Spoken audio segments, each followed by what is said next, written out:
Good evening and welcome to tonight's edition of Fact Sheet live on ETV, live on NISIM 95.9 in Bogatanga and 100.1 in Tamale.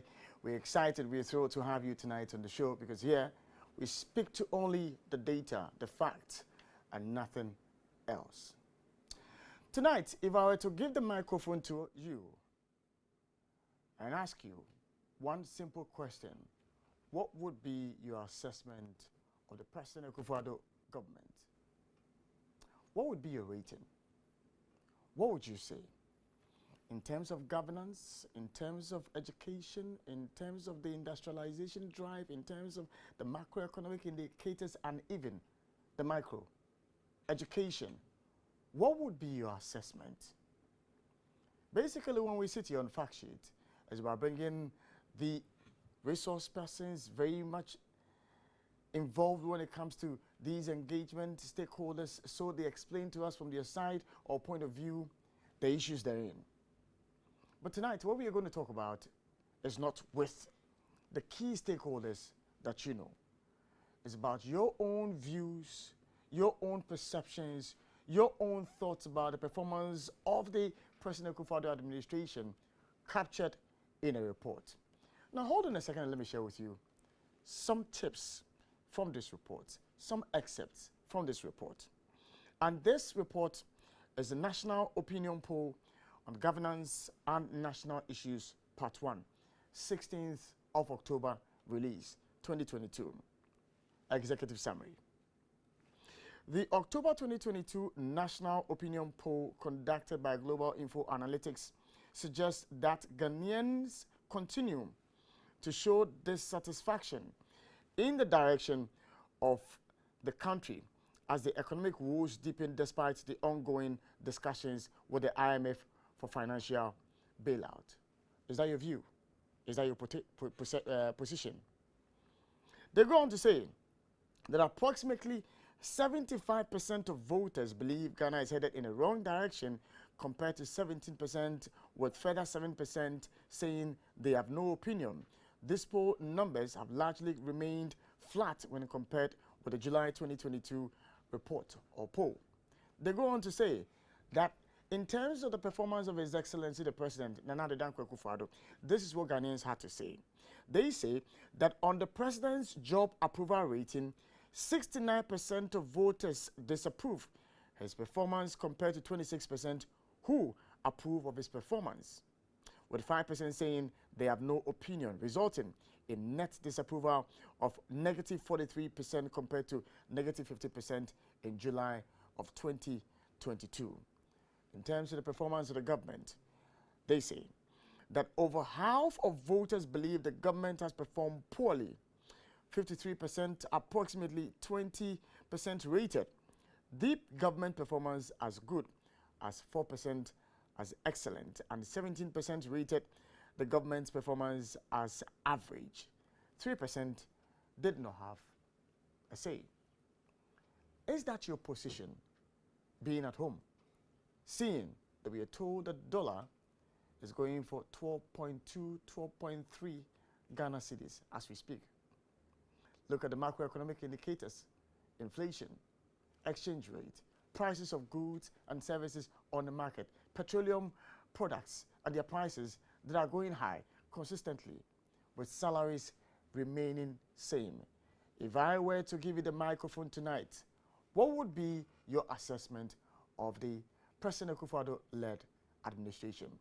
That's our focus tonight as we seek to delve deeper into this poll, into this report, and to make sense of what factors led to people arriving at these conclusions. My name is Samuel Shen, and I gladly welcome you to tonight's edition of Fact Sheet live on ETV. We're taking a short breather. When we come back, I will introduce you to my guest. Do kindly stay with us. And your welcome back show is live on Facebook. Our handle is ETV Ghana. You can follow and share your thoughts, your views, and your comments with us, even as we discuss this very important issue, which has to do with perceptions people have about the President Akufo-Addo-led government, views people have about the President and his government, and its governance style and how it is being expressed in this report. Tonight, I'm joined by the Executive Director, Poster for Global Info Analytics, Mr. Musa Dankwa, and we are discussing their report, which they released just on the 16th of October. Sir, good evening, and thanks so much for joining me. I hope you're doing well. Very well, thank you. It's good to finally meet you on the show. Late, but we'll take it like that. Sure. So let's jump into the issues therein as to the motivating factor that drives you to conduct these polls. What informs your decision to conduct these polls? We've been saying this for some time now. We are a private company. We are into market research and opinion polling. And as part of our service to the country, as part of what we do to put ourselves out there as marketing, we do this public opinion polls quarterly. One, to inform the public of what the views of the country's people are, and two, to tell our potential clients that we do this very well, so they can engage us to do some of these things for them. That's why we do this poll. So let's come to the report itself. So this is October 16th. It's a summary that I'm looking at 2022. You've done others which have gained media traction that we have discussed, in depth on our various platforms. But let's talk about this one and then, the data that you're sharing. Most importantly is the methodology you use at arriving at these conclusions about the perceptions of people. I'm looking at your data and it tells me that the sample size you're using is around 5,681. I know statisticians and their position when it comes to sample size as to whether it's a true reflection of the general population, with a population of about, let's say, 30.8 million. Is 5,000 a good size to use for such a research? When you are doing research of this type, you're not looking at 30 million voters, because voters are not 30 million. We are 16.9 million. So the focus must be on that 16.9 million. So is 5,661 a representative of that population? Absolutely, yes, statistically. This gives us a 95%, a 99% confidence level, and 1 plus 1.74% margin of error. So it can't be any better than that. Interesting that you're focusing on voters. Yes. Not the entire population. Yeah, because the population includes kids who don't vote. Yes, but we are looking at numbers who might not have reached, let's say, 18 years, but may have influence on the people that you are capturing as your sample size. What we have done is, for this purpose, for this survey, we interviewed people from 16 years and above. 16 years and above. We believe that in 2 years' time or so, they'll be eligible to vote. So their views matter for us. So we captured them in the sample. Okay. But in terms of determining the sample size, we use the EC register to determine the sample size. But you don't think that a 15-year-old who might be doing some business online... 16 years. Yes, I know you're working with 16 years, but I'm saying that you don't believe that a 15-year-old, a 16-year-old who is doing some business online might have a say as to how the performance of the administration is in terms of... Of course, they will have a say, but would they be able to vote to express that feeling into voting? Remember, this is a public opinion poll that touches on elections. So the focus is not to lose that from our side. It is election-driven, so we must make sure that the sample size are people who could vote when the time comes. So this is a nationwide exercise you did? Yes. With a sample size of over 5,000. 5,600. Now, how do you then determine that these constituencies I'm going to are not constituencies that are skewed in favor of Party A or Party B? How do you determine that? Okay, good. Once we establish the sample size that we have, the first thing we do is to allocate this 5,661 to all the regions in order of the total voters they have in that region. Okay. Once that is done, then we run a simulation. We have a software that has all the 275 constituencies in it. So we determine that we want to interview people in 75 constituencies. So we input in 75. And the system will randomly pick 75 constituencies for us. So we don't decide where to go. It's entirely random simulation. So it doesn't matter to you, for instance, if you go to the Ashanti region and then the system picks, let's say, an NDC stronghold, let's say around Asawasi and those places, and it's picking about 5 of these areas where your researchers would have to go to. You don't bother. And we don't bother because if it picks Ashanti region, We will always do the same thing for voter region. Do the same thing for northern region. So in the end, they will cancel themselves out, and it will represent how people will vote on election day. But for instance, if you go to the Ashanti region, Yes. and then you get some places that are friendly towards, for instance, the NDC. Yes. Though there might be a cancellation between the voter region and the Ashanti region, but the data that will be coming from the Ashanti region would obviously not be a true reflection. No, you see, for example, in this time around when we went, we had places like Asawasi, where NDC wins, but it's an Ashanti region. We have just like Dumasi, it's an Ashanti region, NDC wins there. And there are other places that MPP wins. So in the end, if elections are held in Ashanti region, what we got in the sample will reflect how people will vote in Ashanti region. Now, let's come to your data. We'll come to Sure, the summary, but I want us to work with the data because you have given us some statistics that you're working with. Gender, age group, you're talking about employment status, religion, ethnic group, party affiliation. And this is where it gets interesting. Correct me if I'm wrong. So in this data which you share with us, you say that 35% of your respondents were NDC. And then 32% of your respondents were NPP. 24% of your respondents were floating voters. And then 6% were others. Now, does this not already give me a sense of where this poll is going to end in the first place? Absolutely not. Because if you look at the numbers that will come up eventually, you will see that we have been tracking these numbers over the past year.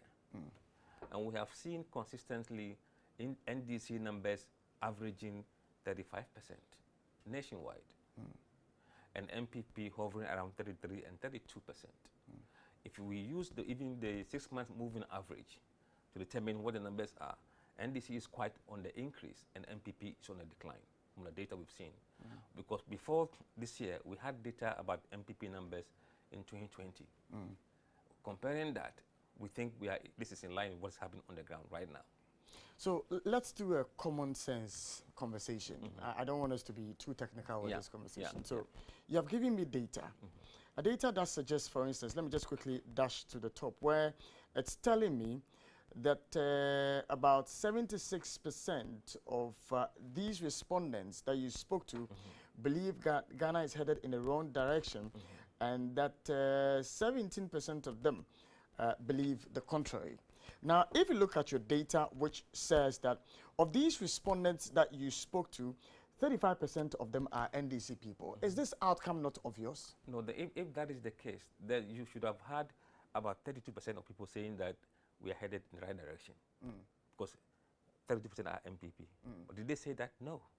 So when you go to the breakdown, you can see how each of these demographics are expressing themselves. They are not following like sheep. They're not just jumping and following. They're just assessing things on their own and making decisions.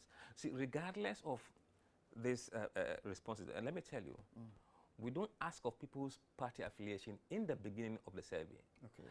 It is the very last question we ask them. After they have expressed their views on everything, the last question we ask them is, which party do you normally vote for in an election? We're not asking them which party do you belong to, but that would give you a different response. Which party do you normally vote for in an election? Oh, usually I vote MPP, or usually I vote NDC, or as for me, I vote this party this time, last time I was voting this. That makes you a floating voter. So it is for that reason that people may begin to change their responses when they disclose their party affiliation. That's why we keep these questions at the very last end.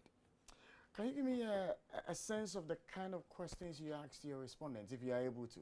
Oh, yes. Give me a sense. For example, we ask them, in terms of the direction of the country, in your view, do you believe that things in this country are generally headed in the right direction or wrong direction? That's the person. And then we do ask them, in terms of the president, do you approve or disapprove the way he's doing his job as president?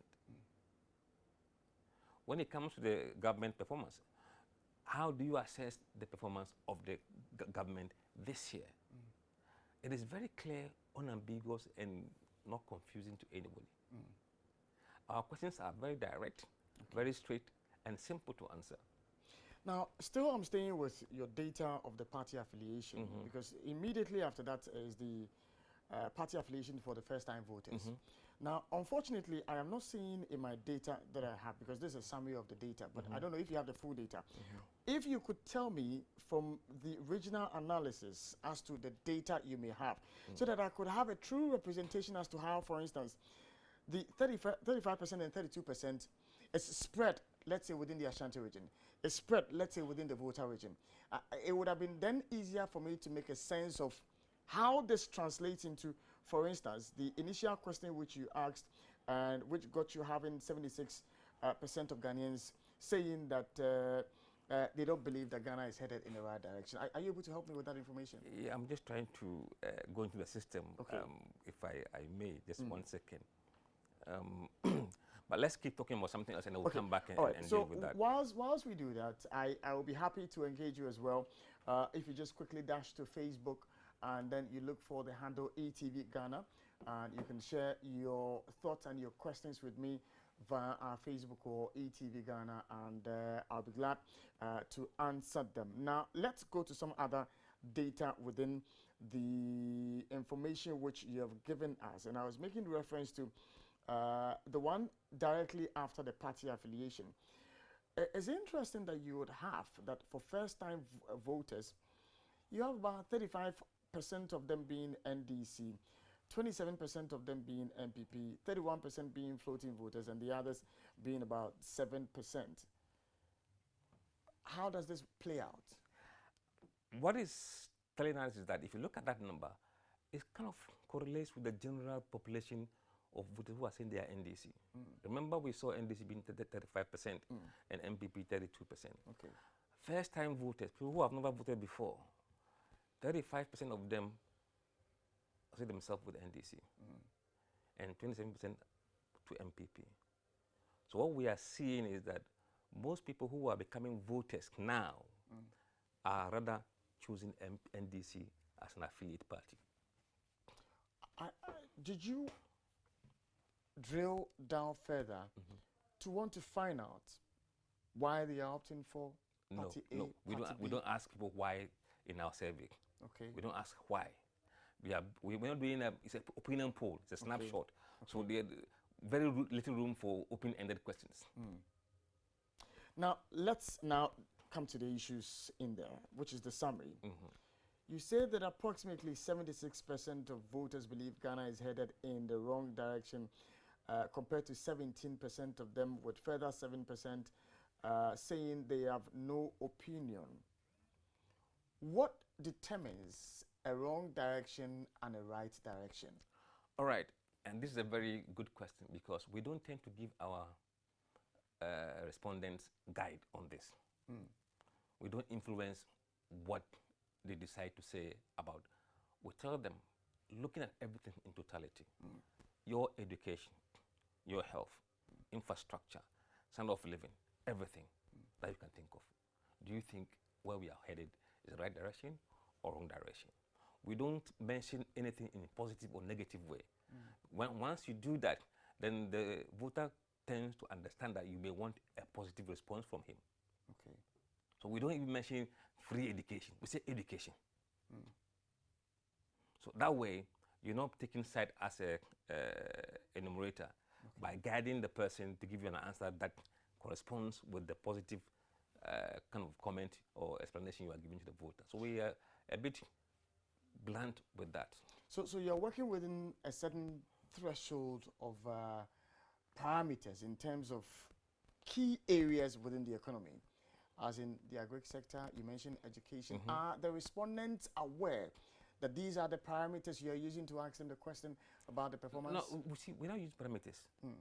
We haven't defined any parameter.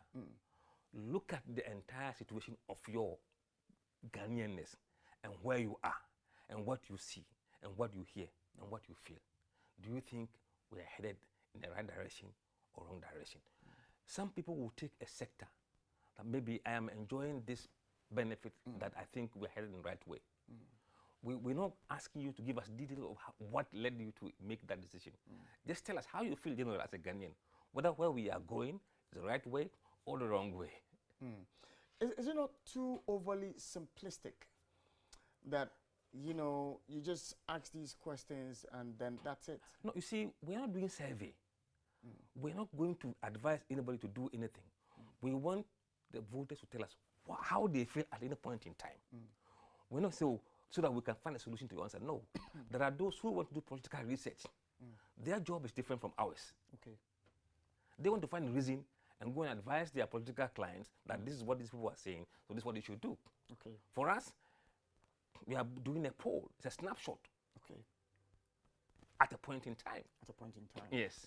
How long did this take, this polling that you did? It took us 10 days to finish this poll. It took you 10 days Yes. to finish the poll, nationwide? Nationwide, yes. You think 10 days is enough? No, it's not about enough. It's about whether your team is able to get to get to the numbers that you have, yes. Interesting.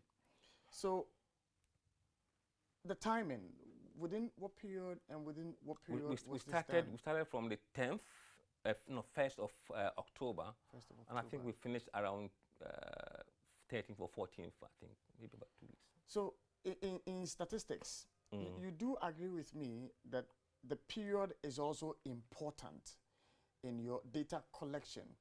Because if you do, for instance, if tomorrow we hear that the IMF has pumped some 3 billion Yes. into the economy and Yes. that there's hope that the nation's economy is going to bounce back, the responses will be different from what we are getting here. Of course. That's why we ask you, if an election is held today, not tomorrow, Okay. on the day we are interviewing you, that's the day we are asking your view. Okay. Polling can change the following day. Interesting. Let's talk about the president's job approval, where you say that 69% of voters disapprove his performance compared to 26% who approve of his performance, with 5% saying they have no opinion, resulting in net disapproval of negative 43% compared to negative 50% in July of 2020. What does this mean? We did survey in July. In fact, we publish the periods in which we'll be doing our surveys. So the whole world knows when we'll be doing our survey. Yeah. We did one in January, did one in April, one in July, one in October. So what we do is we compare the previous poll numbers to the current poll numbers to see whether there is an improvement or a decline in the poll numbers. Okay. So what we saw this time around is that I think there has been a slight improvement in the president's approval rating compared to last July, in terms of people who are approving him. Last time was 22%, now it's going to about 26%. So there's been a small uptick in his numbers, and those who disapprove him have declined from 72 to 69. Interesting. Well, you just educated me. This is just a poll. Yes, it is a And poll. so it is not a survey, because I wanted to drill further. But then it occurs to me it's a poll. Yes. So it's not a survey. And so I have to move on. But let's talk about the performance of the economy, where over half of voters believe the government has performed poorly. 53% approximately, and 20% rated the government's performance as good and 4% as excellent. 17% rated the government's performance as average. 3% did not have an opinion. This too, what does it represent? Doing a comparative analysis between this and July. It means that, I mean, over half of voters believe the government has performed poorly. Okay. Overall. But this is even a slight improvement over the previous month. I think July was about 57%. There has been a drop of about 4% from last July. So we've seen a slight improvement with regards to the performance of the government, which is also linked to the performance of the president, which has improved slightly over the period. But Now, it's still, majority of people still saying that they haven't done well. in the end, let's jump to the point where you speak about the direction of the country according to party affiliations, where you say, and I find it very curious, that 31% of NPP supporters say that the country is moving in the right direction. And then 61% of these same NPP supporters feel that the country is going in the wrong direction, with, 8% saying that they have no opinion. It's interesting because these are the same NPP supporters that we hear out loud on radio stations, TV stations, who are always shouting. How do they call His Excellency the President? Nana Showboy. Look, let's admit that not every MPP voter has the chance to speak to the media. Less than probably 0.40% speak to the media. Majority of Ghanaians don't get chance to speak to the media and tell the media what they feel. And remember, when we meet them, it's one-on-one, personal level. Okay. So the person is not shy to tell you exactly what he feels. He's comfortable with you and he will tell you exactly how he feels. And this is what people who said they are MPP were telling us. 61% of them said the country is headed in the wrong direction. Now, the job approval rating. I'm looking at the data, and here you provide data of July 2022 and then data October 2022 as well. And then you indicate that in July, the approval rating for His Excellency the President in July was 22%. There is an appreciation by some 4% in October, which shoots it to 26%. But if you look at the disapproval in July, it was 72%. And then in October, it's 69%. Is this a true reflection of issues? Look, for us, because it is within the statistical margin of error. It's a poll, right? Because I am wondering how. I am wondering how a data that tells me that 31% of NPP people who say that the country is going in the right direction are the same people who would come and tell me in October that they who believed, or maybe plus some NDC people, who believed that the president's disapproval rating was around 72%, would suddenly have a change of mind with the way the dollar is going, with the way prices of goods and services is going up, with education, with healthcare, and standard of living. I can't make sense of it. We are taking voters in a very simplistic way. Some people rate him excellent. The government performed excellent. What about them? They are Ghanaians. They see the government as having performed excellent. To somebody else, it's completely not excellent. So people have their own views as Ghanaians, and they are allowed to express so. And that is what they told us. And we are just reporting what they said to us. What we do is to aggregate people's views and present them without any adulteration. So that's what they said that they've said to us this time around. Now, to know that there's a correlation between what the president is performing, is doing, and that of the government. Usually, when he does well, when he does worse, the government as a whole does well. When he does bad, it follows. So you can see that the approval of the president and the government performance as a whole has improved, for they move in tandem. Well, if you just join us, you're welcome to the conversation. We're trying to make sense of the numbers. Sometimes making sense of the numbers is very, very difficult. But, we'll try our possible best and make sense of these numbers. Your thoughts are very much welcome if you would share them via Facebook, our handle being ETV Ghana, and then also sharing your thoughts by our WhatsApp line. I think it will be in the screen and you should be seeing that. Now, let's come to very interesting issues within the data as well. And it talks about the very controversial one, the most corrupt public institutions in Ghana. I'm hoping that my people are not viewing. But I find the Ghana Police Service, number one. The IGP's response, Ghanaians didn't hear. Judiciary, judges, lawyers, court clerks, bailiffs, is also in there.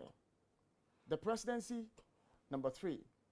Ghana Revenue Authority, number 4. Ghana Ports and Harbors Authority, members of parliament, district assembly. These are the same people, crop of institutions that featured, I think, along the same hierarchy. So it's a repetition of what happened the other time. In fact, you know, there was a brouhaha around that survey. Yes. And we said, okay, let us also go to the field and do the same poll and see whether the ranking will change. But we did something very clever and very different from what others did. We did not bring with us any name to the voter. We said to them that we want it to be unprompted corruption recall. Just tell us any institutions of public that you believe or you know is corrupt. 5 institutions. So when they mention the institution, they will take. When they mention, we take. So what you see is the number of times those institutions have been mentioned by voters. So you didn't provide them options? No, because we learned from the mistakes from the previous survey. And because remember, people were accusing them, why didn't you add this organization? Why didn't you add this? We didn't want to go into that argument. So tell us, which institutions do you think or believe is corrupt in this country? Now, when we come back, we're going for a short breather. When we come back, there's an argument which I have been advancing myself on the Happy Morning Show, which has to do with the constant feature of the Ghana Police Service in some of these polls and surveys. And then certain institutions, is it about the frequency of the allegations of corruption, or it's about the weight of the corruption? We are taking a short breather. When we come back, that's a question I would expect my guest would attempt to answer for me.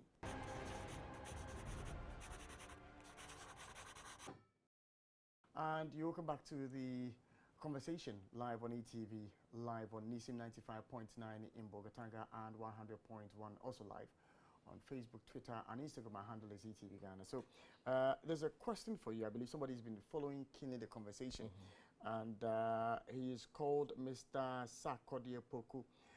He's watching the conversation with the wife, Mrs. Caroline Sakodie Poku. They are following the conversation. He is interested in the data analysis, the regional data analysis, so that we'll know whether it fits into the national outlook which you just projected. If you found it, we'll be glad to hear. Okay. In terms of the direction of the country, Greater Accra, 15% said we are headed in the right direction. Okay. In Greater Accra? Yeah. 83% said we are in the wrong direction. Okay. Ashanti region, 15% right direction. Wrong direction, 79%. Ashanti region? Ashanti region, yes. The stronghold of the NPP? Yes. Eastern region, 16%. Wrong direction, 72%. Wow. Take me to any of the swing regions. Central. Take me to Central. Western region, 30% right direction, 63% wrong direction. If you take Central region, 18% right direction, 67% wrong direction. Central region. Let me see how the NDC stronghold is thinking. I'd like to know. Voter region, 99% wrong direction. 99. OT, 88%. Wow. Now, the regions with a positive outlook were Bono. Bono, 55% said we are in the right direction, compared to 39%.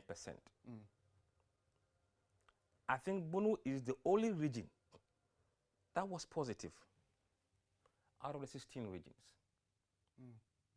Everywhere else is negative direction. Okay. Now, let's come back to my question before we went for the break. Yes. We do have just 10 minutes to wrap up. Sure.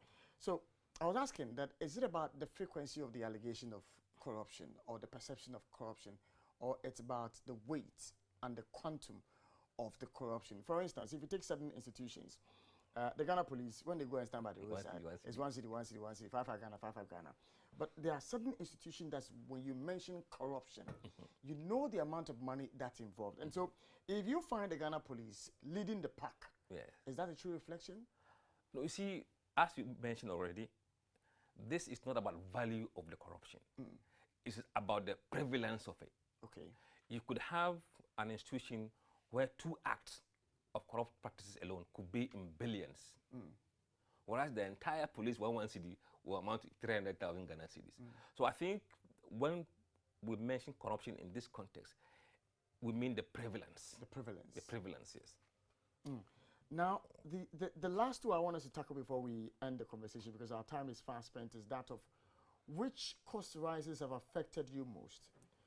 And I couldn't help but notice public transport costs. 20% of your respondents saying that petrol, diesel costs, groceries and food costs, household electricity, gas, charcoal, transport, and petrol. Well, let me just leave it there. Now, the final bit of our conversation has to do with the very controversial one, the free SHS.